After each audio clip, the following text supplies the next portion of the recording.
क्या आप जानते हैं जिस भारत में आज संविधान का गर्व किया जाता है, उसी भारत में डॉक्टर अंबेडकर के खिलाफ वो बड़े नेता थे जिनकी एक चाल ने इस देश को सदियों पीछे धकेल दिया। असली गद्दारी जानिए आज भारत जिस संविधान पर गर्व करता है, जिसकी वजह से हर नागरिक को बराबरी का हक मिला, उस संविधान के निर्माता डॉक्टर भीमराव अंबेडकर ने उस वक्त वो लड़ाई लड़ी थी जब पूरा सिस्टम उनके खिलाफ था। आज हम उनके विचारों की बात करते हैं, लेकिन उस समय उनका विरोध करने वाले कौन थे? वही लोग जिन्होंने अंबेडकर के सपनों को कुचलने की पूरी कोशिश की।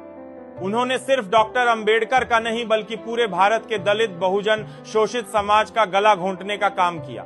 लेकिन इस कहानी में सबसे बड़ी बात यह है, डॉक्टर अंबेडकर जैसा कोई नहीं था, ना है, ना होगा।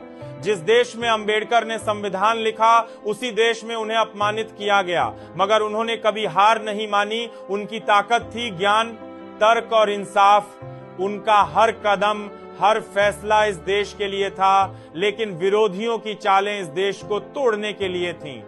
आज हम उन चेहरों को सामने लाएंगे जो देश की असली प्रगति के दुश्मन थे, और हम दिखाएंगे कैसे डॉक्टर अंबेडकर अकेले पूरी व्यवस्था से लड़ते रहे। ये सिर्फ कहानी नहीं, ये सच्चाई है। डॉक्टर अंबेडकर के खिलाफ सबसे बड़ा और संगठित विरोध उस समय के बड़े नेताओं से ही आया था।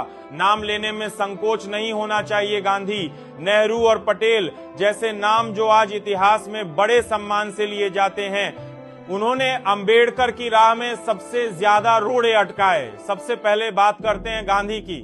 जब अंबेडकर ने दलितों के लिए अलग निर्वाचक मंडल की मांग की थी, तो गांधी ने पूना पैक्ट के जरिए उसे कुचल दिया।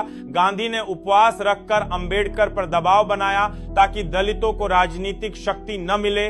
सवाल यह है, अगर गांधी वाकई सबके हितैषी थे तो उन्होंने दलितों के अधिकारों पर सौदा क्यों किया? क्यों अंबेडकर की राजनीतिक आवाज को खत्म करने की कोशिश की गई?